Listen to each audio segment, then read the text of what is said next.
명절이라고 말했을 때 보면 6월절이라고 보겠죠. 사람들이 6월절에 예배하러 사람들이 몰려듭니다. 예수님도 물론 갔죠. 그 중에 그 예배하러 오는 사람들 중에 헬라인 몇 사람이 있습니다. 헬라 사람 몇 사람이 예수님을 만나고 싶었던 모양입니다. 그래서 예수님을 직접 만나기가 뭐하니까 주변에 있었던 제자들을 통해서 예수님을 좀 뵙고 싶었습니다. 그래서 갈릴리의 세베대 사람 빌립이라는 사람, 예수님의 제자에게 가서 청합니다. 뭐라고 말하냐면, 선생님, 당신의 선생님을 보고 싶습니다. 당신의 선생에게 무엇인가 이야기해보고 묻고 싶고, 삶의 여정들에 대해서, 인생의 목적에 대해서 묻고 싶다라는 표현으로 그를 청하기를 원했습니다. 뵙고자 했다는 말이겠죠. 근데 이제 빌립이 직접 예수님께 갈 수도 있었지만 자기 옆에 있었던 안드레에게 이 이야기를 전해줍니다. 안드레, 몇몇 헬라인 사람들이 예수님을 만나기를 원하는데 우리 함께 가서 예수님께 그 의사를, 그들의 말을 좀 전합시다 라고 해서 안드레하고 빌립이 예수님께 갑니다. 그래서 예수님께 이렇게 말을 합니다. 보고 싶습니다. 여러 사람이 예수님을 좀 보고 싶습니다 라고 하는데, 이 말을 듣고 예수님은 묘한 말씀을 해주시는 거예요. 그것이 뭐냐면 23절, 인자가 영광을 얻을 때가 왔도다. 전혀 다른 생뚱맞는 이야기를 한 거예요. 이 영광이라는 것은 세상의 영광, 세상의 부귀, 세상의 권리, 세상의 무엇인가를 얻는 것이 아니라 전혀 다른 예수님의 이야기, 즉 예수님이 말씀한 영광은 십자가상에서의 영광이었습니다.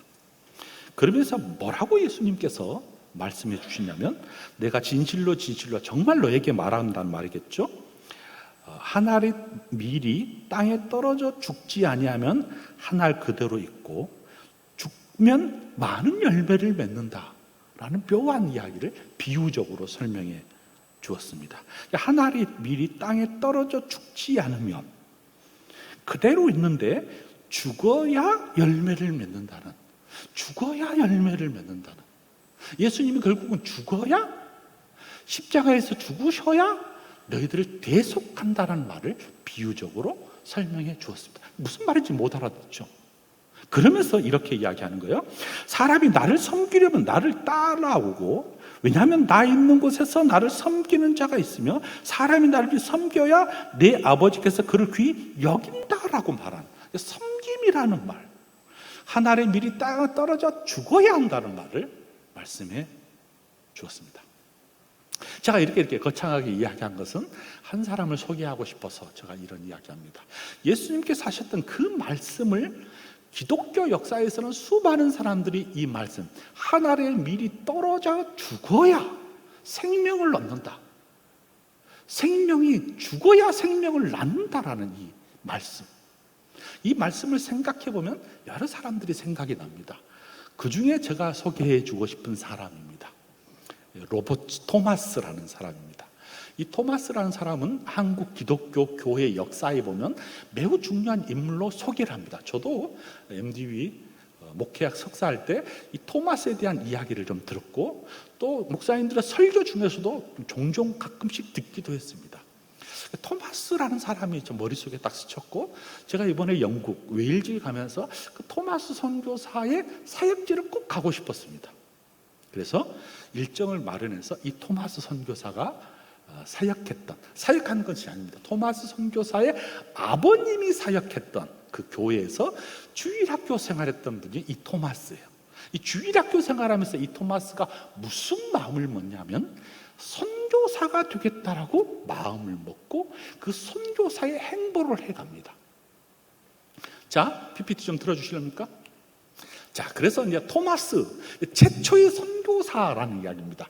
보통 한국 기독교 교회사에서는 언더우드와 아펜젤러 1884년, 1885년 이 두 사람을 기독교의 한국 교회의 초대 선교사라고 이야기하는데, 또 역사가들의 평가에 의하면 이 토마스 선교사, 즉 언더우드와 아펜젤러보다도 약 한 20년 전에 한 인물, 이 토마스를 이야기하기도 합니다.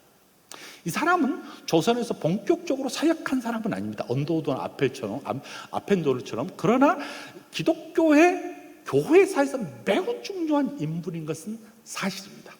이 사람은 1840년에 태어나서 1866년 약 27살을 사셨습니다.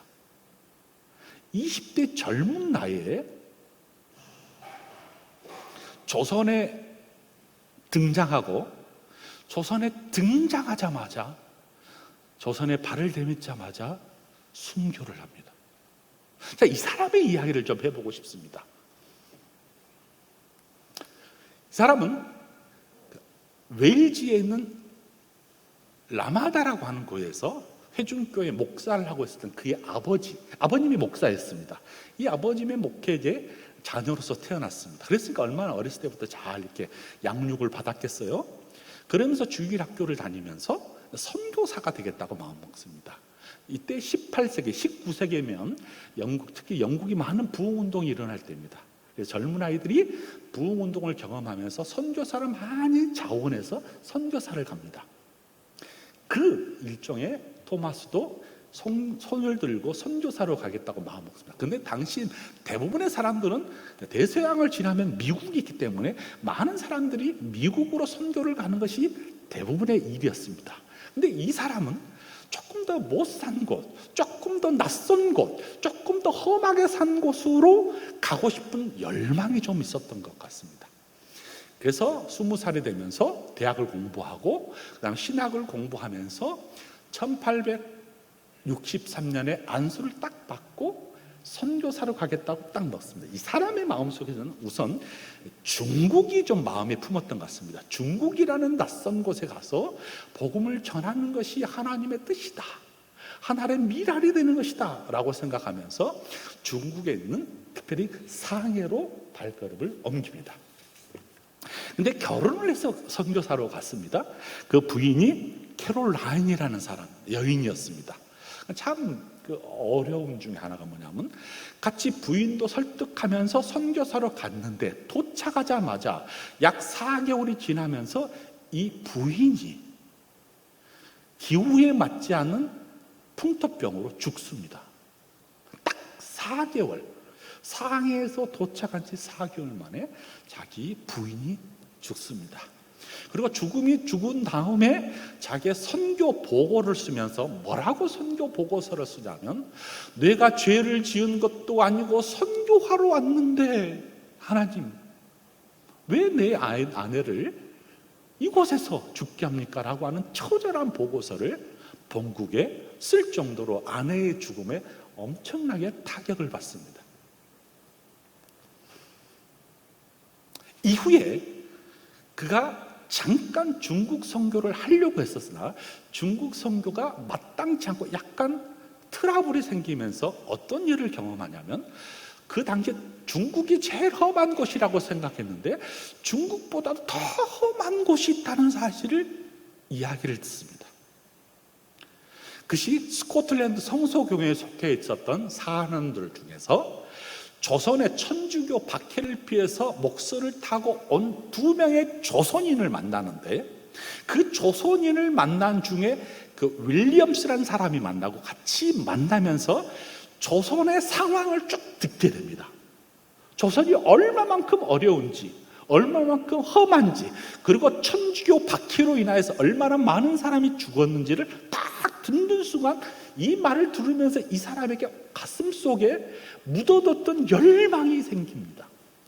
그것이 뭐냐면 바로 조선 땅입니다.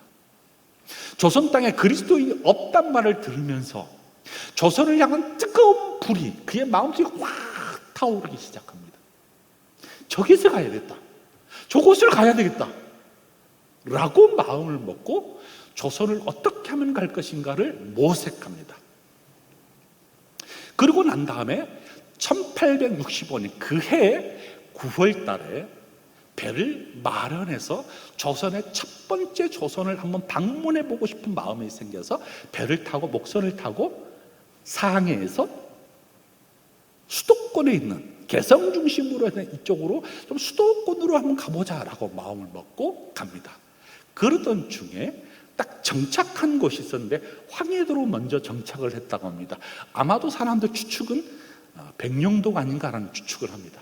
이 백령도에 딱 도착하자마자 이제 조선 말을 해야 무슨 선교를 하든지 그럴 거 아니에요? 조선의 마음을 품었는데 말은 조선 말은 못해요. 그래서 뭐를 생각했냐면 조선어를 배워야 되겠다라고 생각하면서 백령도에서 2달 반, 약 3달 동안에 열심히 언어를 배웁니다. 약간 언어의 귀재 같기도 합니다, 이분이. 그러면서 어느 정도 소통할 수 있도록 열심히 조선어를 배우고 이제 마음을 먹고 수도로 가기로 결심하면서 배를 탔는데 불행하게도 그 배가 파선이 됩니다. 그때 보고서에 의하면, 이분이 보고서를 쓰는데 보고서에 의하면 1866년에 1월 달에 어떤 보고서를 쓰냐면 이런 보고서를 씁니다. 자신이 조선을 향하여 가봤더니 한인들이 목이 잘릴 위험을 무릅쓰고라도 성령을 받는다라고 말할 정도로 전혀 상상한 이상으로 조선 사람들이 의외로 성경을 받고 성경을 읽고 성경을 좋아한다라는 것을 느낍니다. 실제로 언어를 배우면서도 복음을 전하니까 사람들이 복음을 받아들이는 거예요. 그러면서 내륙으로 들어가기로 생각하고 결심하고 배를 탔는데 불행하게도 이 배가 중간에 파산돼 버립니다. 그러면서 급기야는 떠돌이 하다가 만주로 북경으로 다시 돌아갈 수밖에 없는 여러 가지 실패를 경험합니다. 그럼에도 불구하고 이 사람 마음속에 처음 가졌던 조선의 마음 있잖아요. 어떻게 하면 조선을 다시 들어갈 수 있을까라고 고민하다가 1866년 1월 달에 한국에서 온 동지사, 대사 뭐 비슷한 거예요. 이런 사람들을 만나는데 그 중에 계아파라고 하는 거장 박규수라는 사람을 딱 만납니다. 이 박규수를 통하여서 조선에는 평양이 매우 중요하다는 이야기를 듣습니다. 북경에서 넘어서 배를 타지 않고 바로 평양에 넘어올 수 있으니까 평양으로 가면 훨씬 더 많은 사람에게 복음을 전할 수 있을 것이다라는 이야기를 듣고 어디로 결심하냐? 평양행을 결심합니다. 그러면서 조선을 품되 평양으로 도착하자라는 마음을 가지면서 배를 타고 이제 다시 꿈꿨던 조선을 향하여 갑니다. 서머호라는 이 배를 타고 이제 갑니다. 그래서 평양을 통하여서 입국해서 평양 선교를 기점으로 가는데 어떤 일이 벌어졌냐면 여기서부터 저 심각한 위기에 처합니다. 토마스가 탄 배가 8월 16일 날 평양남도 용강의 주용포라는 곳을 딱 도착합니다. 그래서 바로 이제 평양을 들어갈 수 있으니까. 그런데 그 배 이름이 제가 썸호라고 했잖아요. 이 배는 무역항이기도 하지만 그 속에 당시에는 여러 가지 이제 소위 말하면 해적들이 많기 때문에 무기를 다 정착하고 있었습니다. 뭐 대포, 총 이런 것들을 정착하고 있기 때문에 사람들이 무역선인가 요거는 전쟁을 위한 건가 약간 헷갈릴 정도로 그런데 그런 찰나에 그 배가 서서 이 항에 도착하자마자 나오려고 하는데 막습니다. 특히 평양감수 박규수라는 사람이 들어오지 못하도록 스톱! 이 배를 의심하는 거죠. 그러면서 정착하지 못하도록 하고 저 배에 있는 많은 폭탄, 총 이것을 감지하면서 전쟁을 할 수 있다라는 위험을 가니까 소위 말하면 조선에 있는 사람 군대와 이 배에 있는 사람들이 싸움이 벌어집니다. 활도 쏘고 총도 쏘고 라고 하는 위기에 처하면서 조선에 이 배를 불을 질러서 배가 파산되도록 만듭니다. 이때 네 사람의 사람이 이 파산된 성도에서 열심히 수영을 해서 목숨을 구합니다. 그 중에 한 사람이 토마스라는 사람입니다. 토마스로 열심히 수영을 해서 정착해서 나와서 목숨을 구했습니다. 그 사람이 토마스, 프레스톤, 중국인 서기, 조눈봉이라는 이 네 사람을 제외한 모든 배들이 파산되고 거긴 사람이 다 죽습니다. 근데 토마스는 뭐를 들고 오냐면 성경을 들고 옵니다. 어떻게든 성경을 좀 성경을 통해서 사람들께 복음을 전해야 되기 때문에 성경을 갖고 수용을 하면서 딱 정착하자마자 누구를 만나냐면 절병인 박충권이라는 사람을 만납니다. 참 묘하죠? 이 박충권을 만나서 성경을 전해주는데 이 박충군이 그것을 거부하고 토마스를 죽여버립니다. 그의 나이 27살. 조선을 향하여 무엇인가 복음을 전하고 싶고 성경을 나누면서 예수님의 이야기, 복음을 전하고 생명을 낳기를 소망한 가운데서 그가 성경을 뿌리기도 전에 박충권이라는 이 절병에게 죽습니다. 토마스가 두 번째 방문을 하게 된 거잖아요. 그럼에도 불구하고 두 번째 방문을 해서 그의 사역을 시작도 하기 전에 삶을 마감해 버렸습니다. 그의 마지막 죽음 앞에서도 목숨을 구걸하지 않고 자신의 주변 사람들에게 막 성경을 나누어 주면서 결국은 죽습니다. 향년 27살. 근데 여기서부터 반전입니다. 그의 죽음이 헛되지가 않은 거예요, 여러분. 그의 죽음이 그의 미랄이 썩어져 버리는 거예요. 어떤 일이 벌어졌냐면 토마스를 죽인 이 박충군이라는 사람, 이 사람이 그 후에 평양 장대영 교회의 첫 번째 신자가 됩니다. 이 사람이 어떻게 신자가 되냐면 토마스를 죽인 후 박충군이 집으로 가는 중에 그가 뿌렸던 흩어졌던 성경 한 권을 딱 우연히 짚고 그 성경을 읽으면서 복음을 받아들여 버려요. 복음을 전하지도 못했는데 성경에 뿌려졌던 이 성경을 읽고 이 박충건은 복음을 받아들이면서 안주교의 영수가 됩니다. 영수란 교회의 지도자란 말입니다. 그 당시에 아직까지 장로 제도가 정착된 것도 아니고 도에 목사는 없고 집사 그런 직분이 없는 상태잖아요. 여기서 말하는 영수란 지금으로 말하는 약간 장로와 같은 소위 말하면 교회의 지도자로서 이 사람이 토마스가 뿌려졌던 이 성경을 읽고 자신이 죽였던 토마스를 대신하여 복음을 전하는 사람으로 변합니다. 그의 가족들은 다 이제 평양 지역의 신앙의 명문가가 되는데요.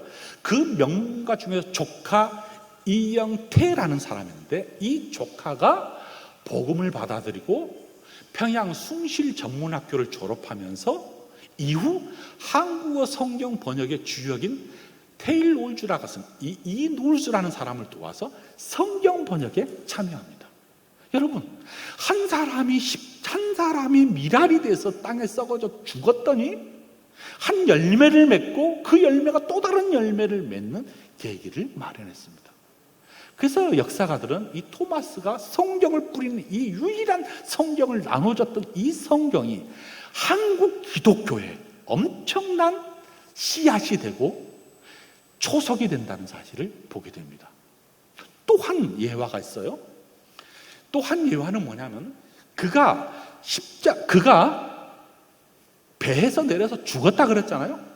죽자마자 그 배가 파산된 그 현장에 있었던 한 젊은 아이가 하나 있었습니다. 12살짜리인데 최지랑이라는 아이였습니다. 이 최지랑이라는 아이가 토마스 선교사가 뿌려졌던 이 성경 중에 몇 권을 취하여서 자기는 도저히 성경을 읽을 수도 없고 가질 수도 없으니까 그에보다 어른인 박영식이라는 사람에게 이 성경을 쭉 건네줍니다. 내가 주웠는데 그 박영식은 깜짝 놀라는 거예요. 이거는 금서 같은 책이라는 것을 발견하니까 이 책을 받긴 했는데 어떻게 사용해야 될지를 몰라서 어떻게 할까 하다가 그가 성경을 낱낱이 찢어서 어떻게 하면 자신의 방에 도배를 해버립니다. 여러분, 성경이 집을 도배시켜 버렸습니다.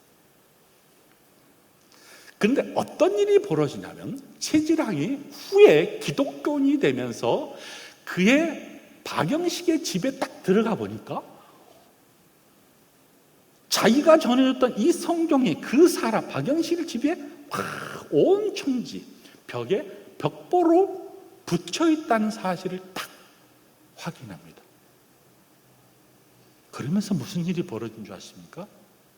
바로 이 박영실의 집에서 평양 최초의 교회인 넉다리골 예배당이 생깁니다. 토마스의 죽음이 한 사람을 살리기 시작하고 그 한 사람이 한 가문을 살리면서 기독교의 초석을 만들어줬다면, 토마스가 뿌려졌던 이 성경이 비록 벽지에 사용했지만 벽지 사용했던 그곳에서 평양의 초대 교회인 예배당, 넉다리골 예배당이 세워집니다. 이것은 한국교회에 초석을 줬다고 예배 역사가들이 이야기합니다. 근데 이 정도 되면 토마스가 궁금해지잖아요. 도대체 이 사람은 뭔가? 그래서 제가 토마스의 아버님이 목회를 했던 이 하노버 교회를 한번 가봤습니다. 지금은 약 한 400년 좀 오래된 교회더라고요. 근데 시골 중에 시골, 깡촌 시골이더라고요. 어떻게 이 시골에서 하나님의 사람이 나오고 이 하나님의 사람의 열망이 조선까지 품을 수 있는 그런 시발점이 됐는가, 출발점이 됐는가를 쫙 가서 보니까 너무 허술한 교회였습니다. 오른쪽에 보면 그 교회의 본당입니다. 한 100명? 우리 교회의 반 정도 사이즈예요. 100명? 물론 2층, 중위층으로 된 교회인데 허술하게 짝이 없습니다. 그것이 본당이고 그 옆에가 교육관인데, 그 교육관에서 이 토마스는 어린 생활을 갖고 주일학교 생활하면서 선교사가 되겠다는 열망을 갖게 되었습니다. 쭉 보니까 여러 사람들이 목회를 한 흔적이 보이더라고요. 그것을 보면서 이제 많은 것을 참 깨달아, 한 사람이 한 사람이 미랄이 돼서 썩어지니, 이 썩어지는 이 미랄을 통해서 이 한국 교회가 초석이 되어 있구나. 그래서 한국 교회는 다른 어떤 것보다도 성경을 기초하면서 성경을 중심으로 세워진 교회구나를 목도할 수 있었습니다. 그래서 그곳에 있는 한 집사를 이제 관리하는 집사님이, 집사라고 그랬죠? 집사가 계셨는데 그 집사님이 저희들을 환영해 주면서 쭉 소개를 해 주더라고요. 지금 현재 한 10명 정도 모여서 예배를 드린다고 하더라고요. 참 희한한 것이 하나 있습니다.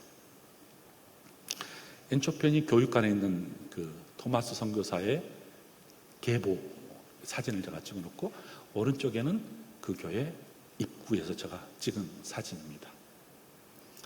아이러니 중에 아이러니가요, 약 200년이 지난 이곳에 담임 목회를 하고 계신 분이 누구냐면 데이빗 유라는 선교사입니다. 우리가 그날 갔을 때는 그분이 한국에 와서 만나지를 못했어요. 근데 그 사람이 누구냐면 한국 사람입니다. 이상하잖아요, 여러분? 200년 전에 복음을 심었던 그곳에서 한국 사람이 목회를 하고 있더라고요. 이야, 대단합니다. 물론 영어로 목회를 하겠죠. 그것이 바로 하노바에 있는, 웨일즈에 있는 하노바 교회였습니다. 자, 제가 여러분께 쭉 이야기가, 오늘 8.15 또 예배도 드리고, 또 제가 순방하면서 역사를 추적해 보면서 한국 교회가 이 미랄이 된 사람들이 있어서 그럼 한국 교회가 이렇게까지 부흥하게 됐구나.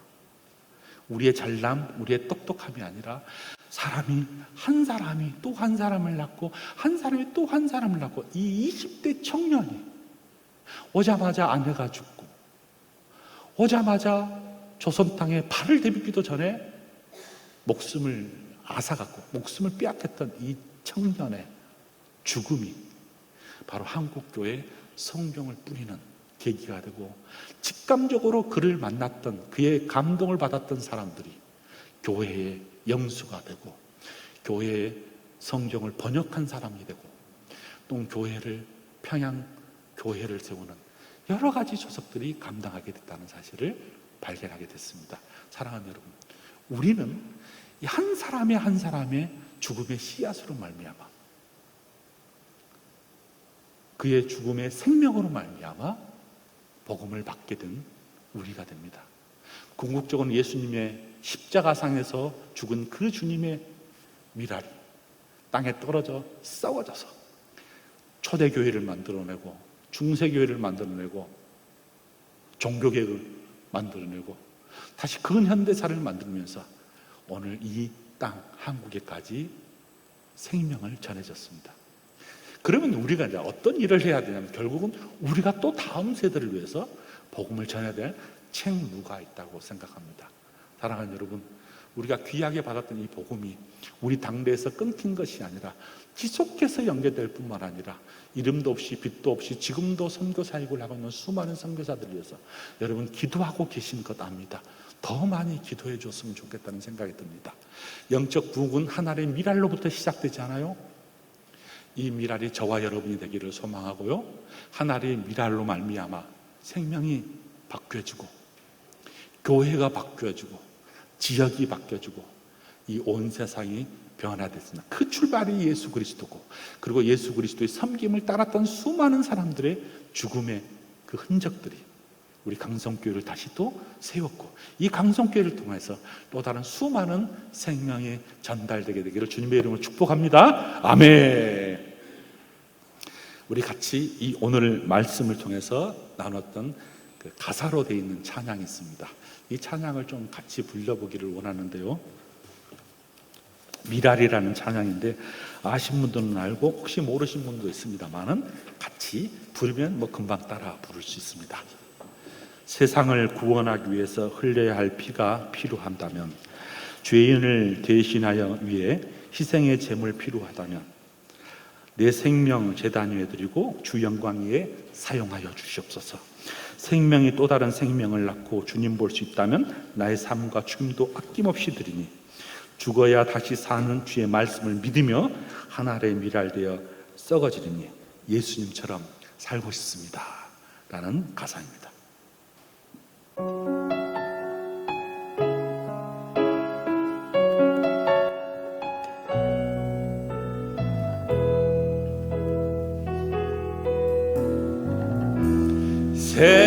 세상을 구원하기 위해 흘려야 할 피가 필요한 죄인을 희생하기 위해 희생의 주 필요하시다.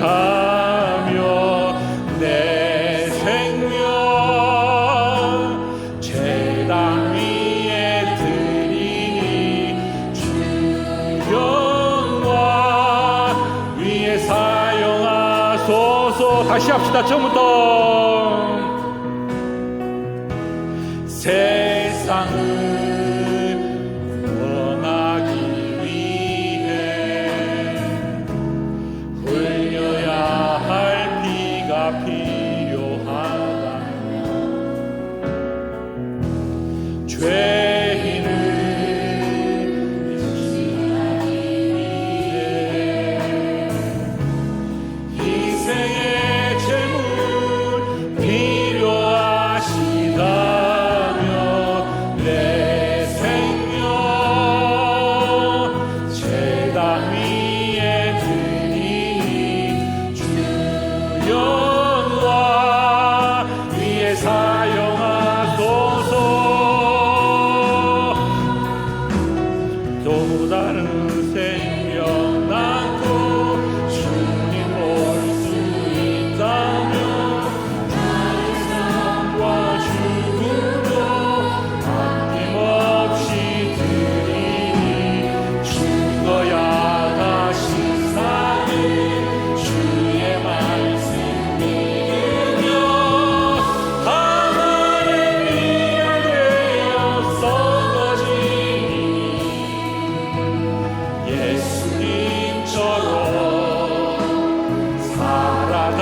다시 합시다. 세상을 구원하기 위해 흘려야 할 피가 필요하다면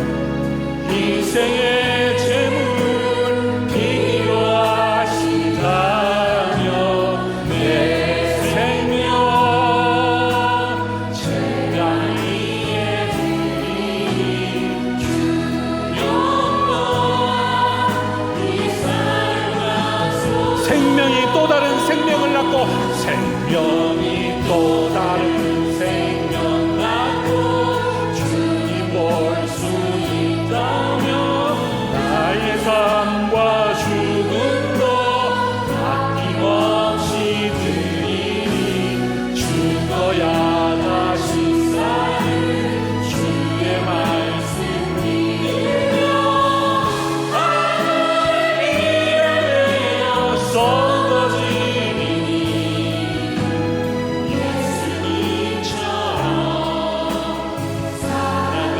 생명이 또 다른 생명을 낳고 생명이 또 다른 생명 낳고 주님 볼 수 있다면 나의 삶과 죽음도 아낌없이 드리니 주의 말씀 사는 주의 말씀 믿으며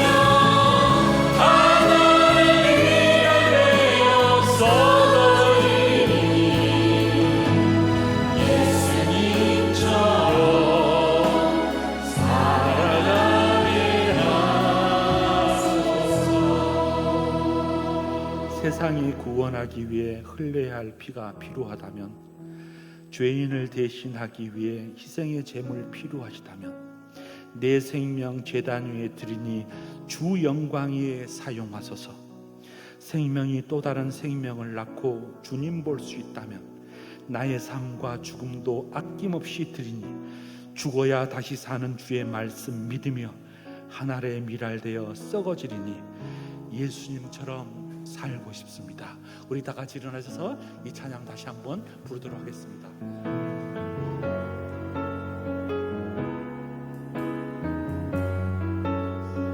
세상을 구원하기 위해서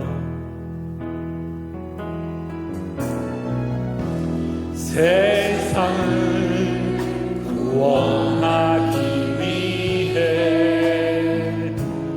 흘려야 할 피가 필요하다면 죄인을 대신하기 위해 희생의 제물 필요하시다며 내 생명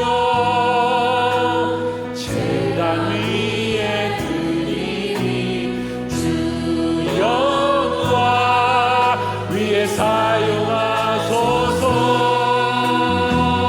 생명이 또 다른 생명 낳고 주님 볼 수 있다면 나의 삶과 죽음도 아낌없이 드리니 죽어야 다시 사는 주의 말씀 믿으며 하나의 밀알 되어 쏟아지니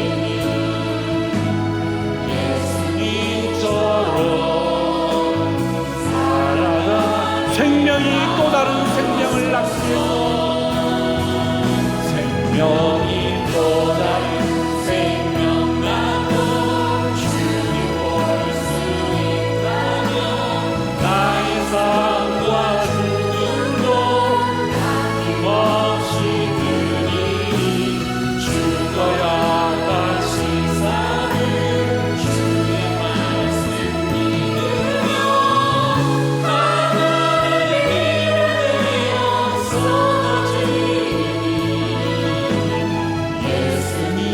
예수님처럼 우리 다 같이 통성으로 기도하기를 원합니다. 예수님처럼 살고 싶습니다. 생명이 또 다른 생명을 낳는다고 했는데 주여 토마스 선교사처럼 하나님의 종들처럼 이 땅에 썩어져 가는 사람들이 되기를 원합니다. 우리 주여 세 번 외치면서 함께 기도하겠습니다. 주여 주여 주여. 하나님 함께하여 주시기를 간절히 소망합니다. 아버지 예수님처럼 살고 싶기를 소망하여서 썩어져가는 이 땅에서 아버지와 미랄이 되기를 소망합니다. 아버지, 우리 강성교회가 미랄이 되기를 소망합니다. 우리의 삶의 터전에서 미랄이 되기를 소망합니다. 우리가 썩어서 또 다른 생명 낳기를 소망하오니 하나님께서 하나님의 사람들을 세워서 그 일들을 감당하여 드시니 동일하게 그렇게 살아갈 수 있도록 인도하여 주시기를 간절히 원합니다. 세상을 구원하기 위해서 흘렸던 그 예수님의 피가 필요하다면, 죄인을 대신하여 희생의 제물 되기를 소망하였다면 나의 생명을 다하여 주의 영광을 위하여 살게 해달라고 고백했던 신자로 하나님 아버지여, 우리의 땅에 살아갈 수 있도록 인도하여 주시기를 간절히 소망하니 도와주시옵소서. 인도하여 주시기를 간절히 소망합니다. 우리 강성교회가 썩어져가는 미랄이 되게 하여 주시고, 이 지역의 미랄이 될 수 있도록 도와주시고, 이 나라의 이 땅의 미랄이 되어 줄 수 있도록 도와주시며, 세계 선교의 썩은 미랄이 될 수 있도록 동일하게 보호하여 주시옵소서. 생명이 또 다른 생명 하나고 주님 볼 수 있다면 나의 삶과 주님